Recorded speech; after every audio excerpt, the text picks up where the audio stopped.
काल माझा वाढदिवस होता. घर खूप छान सजवले होते. मित्रांनी कोण आले. हा भारताचा राष्ट्रीय पक्षी आहे.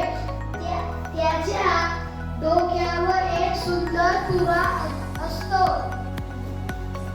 आमच्या घरी एक गाय होती.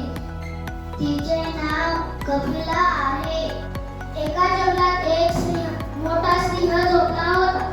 तिथे एक लहान उंदीर आला. पावसाळा सुरू होता. आकाशात काळे काळे ढग सारखेच दाणे जमिनीवर पडले. पाहतच खूप तिथे आल्या सर्व मुंग्या एका. आमच्या घरी गणपती बाप्पा आले आहेत. बालरतून बाप्पासाठी आवडते मोदक आणले आहेत. त्या घरी एका जंगलात एक कावळा राहत होता.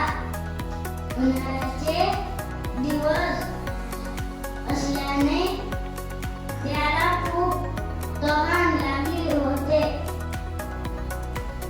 पाण्याचा शोध घेऊन लागला.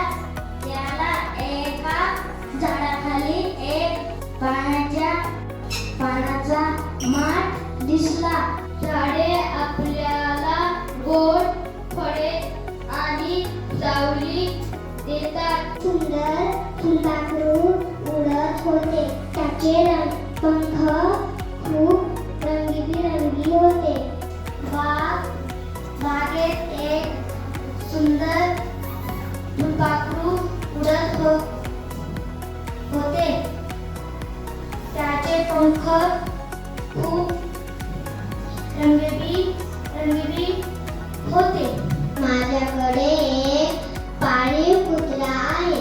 त्याचे नाव मोती आहे. त्याचा रंग पांढरा आहे. रमेश हा एक कष्टाळू शेतकरी आहे. तो सकाळी लवकर उठतो. तो आपल्या शेतात जातो. शेतात त्याने तांदूळ आणि भाज्या पिकवल्या आहेत. आमची शाळा खूप सुंदर आहे. शाळेच्या समोर मोठे मैदान आहे. मैदानावर आम्ही सर्व मुले खेळतो. सुंदर आहे. आमच्या शाळेसमोर मोठे मैदान आहे. मैदानावर आम्ही सर्व मुले खेळतो. आमच्या शाळेत एक सुंदर बाग आहे. बागेत आपल्या शाळेत खूप